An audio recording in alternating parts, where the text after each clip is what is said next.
చంద్రబాబు నాయుడు నీకు మనిషి జన్మ నువ్వు ఎత్తలా, నీకు తిట్టినా సిగ్గులేదు, నిన్నేమన్నా సిగ్గులేదు.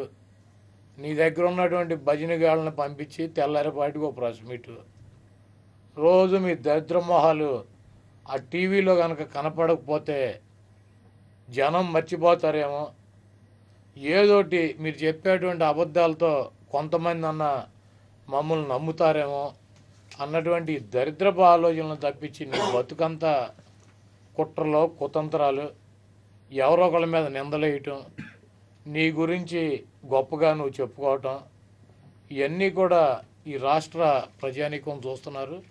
చంద్రబాబు నాయుడు నువ్వు ఎన్ని డ్రామాలు వేసినా, ఎన్ని కుట్రలు చేసినా, ఎన్ని కుతంత్రాలు చేసినా ఈ రాష్ట్రంలో నువ్వు బతికొండగా జగన్మోహన్ రెడ్డి గారి ప్రభుత్వాన్ని ఏమీ చేయలేవు. నువ్వే కాదు, నీ కొడుకు పప్పు కూడా జగన్మోహన్ రెడ్డి గారి ప్రభుత్వాన్ని ఏమీ చేయలేడు. అతను ట్విట్టర్లకు పరిమితం అయ్యి, యూట్యూబ్లకు పరిమితం అయ్యి వాటిల్లోనే బతకాల్సినటువంటి పరిస్థితి ఈ రాష్ట్ర ప్రజలు మీకు కల్పించారు. కాబట్టి జగన్మోహన్ రెడ్డి గారిని చిన్న వయసులో ఆయనకు వచ్చినటువంటి కీర్తి ప్రతిష్టలను చూసి ఏడవమాక. నువ్వు, నీతో పాటు పవన్ కళ్యాణ్, ఆయన 3 నెలలకో 4 నెలలకో ఒక 5-6 రోజులు ఏయోటి పర్యటనలు పెట్టుకుంటాడు. ఒక మంచి ఏసీ రూమ్లో కూర్చొని కార్యకర్తలను, లేకపోతే లాయర్లను, డాక్టర్లను, యాక్టర్లను ఎవరో ఒకళ్ళని పిలిపించుకుని మీటింగ్ చెబుతాడు. దాంట్లో జగన్మోహన్ రెడ్డి గారి గురించి మాట్లాడతాడు. ఈయన జగన్మోహన్ రెడ్డి గారిని ముఖ్యమంత్రిగా గుర్తించట్లేదంట. ఇప్పుడు జగన్మోహన్ రెడ్డి గారి ప్రభుత్వాన్ని ఎవరైనా రద్దు చేస్తారా నువ్వు గుర్తించకపోతే? కాబట్టి నీ గురించి మేము పట్టించుకోవట్లా, ఈ రాష్ట్ర ప్రజలు పట్టించుకోవట్లా. నీ మీద ఏ రకమైనటువంటి తీర్పు ఇచ్చారో ఈ రాష్ట్ర ప్రజలు మనందరం చూసాం.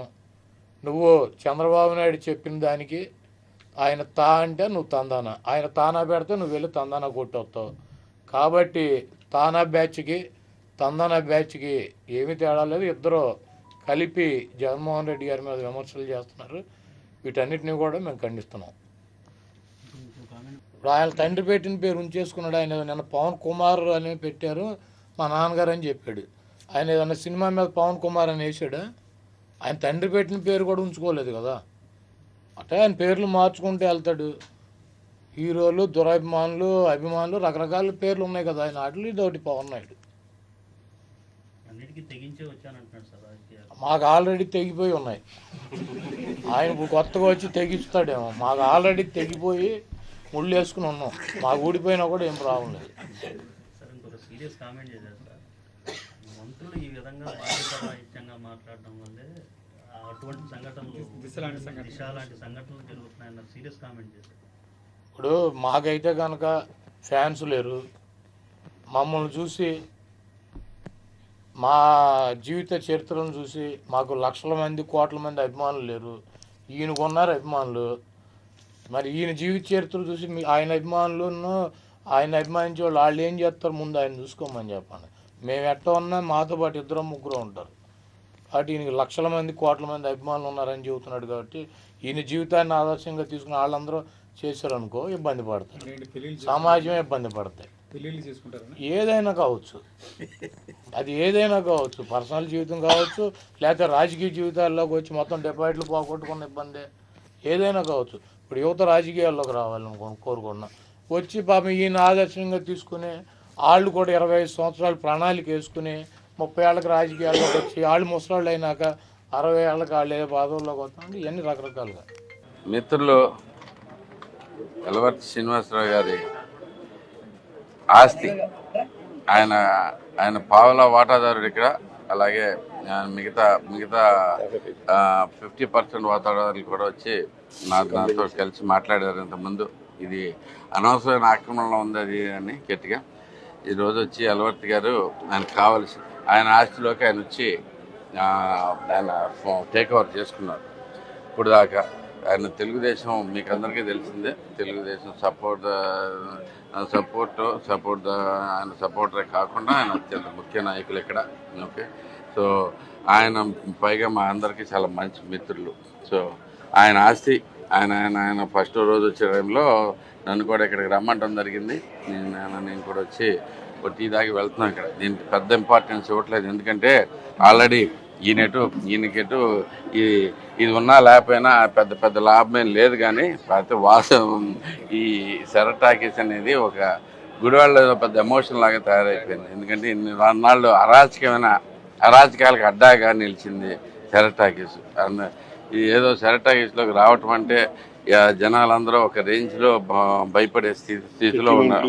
సెటిల్మెంట్లు అన్నీ ఇక్కడ జరుగుతూ ఉండేవి దాంట్లో. సో అవన్నిటికీ తీసేసి ఇప్పుడు తెలుగుదేశం సపోర్టర్ కింద ఆయన కూడా అన్ని బాబు గారికి ఫ్లెక్సీలు కూడా వేయించడం జరిగింది. సో ఇప్పుడు దీనికి ఇంపార్టెన్స్ అంటే ఒకటే సింపుల్ ఇంపార్టెన్స్ ఏంటంటే ఇదంతా కొంచెం ఇక నుంచి గతంలో జరిగిన అరాచకాలకి అడ్డాగా ఉంది. కాబట్టి ఇక నుంచి దీని పేరు మార్పు వచ్చి ఈ గుడివాడ మెయిన్ నడిబొడ్డులో మంచికి మరో పేరు కింద తయారవుద్దని చెప్పేసి ఆశిస్తూ ఉన్నాను. దానికి పూర్తిగా అలవర్తి గారి మీద నమ్మకం ఉంది. ఆయన గట్టిగా ప్రజల మనిషి, ఏదైనా కానీ నలుగురు మంచి చేసే వ్యక్తే కాబట్టి ఆయన ఇక్కడంతా మంచి పనులే జరుగుతాయని ఆశిస్తూ ఉన్నాను. ఇదే కాకుండా మనకందరికీ తెలిసిందే, ఇది ఒక పెద్ద మనిషి ఆస్తి. ముందు దాంట్లోంచి ఆయనకి పెద్దగా లాభం లేక ఆయన పర్లేదని కూర్చున్నారు. కానీ ఎంతోమంది నిరుపేదలు, చిన్న చిన్న ఉద్యోగస్తులు, ఇలాగే ఎంతోమంది ఆస్తులు ఇక్కడ ఆక్రమణకు గురైనాయి. అది తెలుస్తూ ఉన్నాయి. ఒక్కొక్క దాన్ని బయటికి తీస్తూ ఉన్నాం. ఇప్పుడు ఎవరైనా కానీ ఇప్పటికి కొన్ని ఆల్రెడీ తీసుకుని వచ్చాం. మొన్న 9 ఎకరాలు రిలీజ్ చేయడం జరిగింది. గవర్నమెంట్ రాగానే ప్రజల ఆస్తి ప్రజలకు పంచడం జరిగింది. ఇలాంటి ప్రాబ్లమ్స్ ఉన్న ఎవరైనా కానీ ఇంక భయపడాల్సింది లేదు. మీరు ముందుకు రండి, మీకు అందరికీ సరిగ్గా న్యాయం జరిగేట్టు చూస్తాం. తప్పకుండా తెలుగుదేశం పార్టీ ప్రజల తరఫున పనిచేస్తుంది. దానికోసమే కట్టుబడి ఉన్నాం. మేమేమి ఒక్క రూపాయి కూడా ఆశించే వ్యక్తులం కాదు. మాకెవరికి అవసరం లేదు. ఎవరు చూసుకున్నా కానీ రా వెంకటేశ్వరరావు అపర కుబేరుడు. అలాగే మనకున్న నాయకులు ఎవరు చూసుకున్నా కానీ అలవర్తి గారు పూర్తిగా అసలు అంటే శరత్కి దాంట్లో పాలవాటం ఉంటేనే ఆయన పడుచుకోకుండా తిరిగాడు ఇప్పుడు దాకా. అలాగే నాకు ఇక్కడ ఏమో ఆశ లేవు, అదేం లేదు. మేము ఏమి ఆశించకుండా జనాలకి రావాల్సింది ఏదైనా కానీ పూర్తిగా చేసి పెడతామని చెప్పి మీకు మాటిస్తూ ఉన్నాం. మీ ఆస్తులు మీరు స్వాధీనం చేసుకోవడానికి ఇదే మంచి అవకాశం.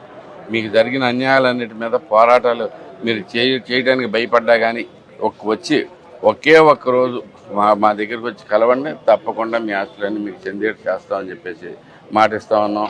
జనసేన పార్టీ వారు కూడా మాతో పూర్తిగా సహకరిస్తున్నారు. శ్రీకాంత్ ఎప్పుడు మా తమ్ముడు ఏ రోజైనా కానీ అన్యాయం జరిగిందంటే ఆ పోరాటానికి రెడీగా ఉంటాడు కంకణం కట్టుకుని. సో మేమంతా కూడా రెడీగా ఉన్నాం. ఈసారి గుడివాడిని ప్రజల గుడివాడి కింద మార్చుకుందాం. ఇప్పుడు దాకా జరిగిన అరాచకాలన్నింటినీ రూపుమాపుదామని చెప్పి నేను తెలియజేస్తూ సెలవు తీసుకుంటాను.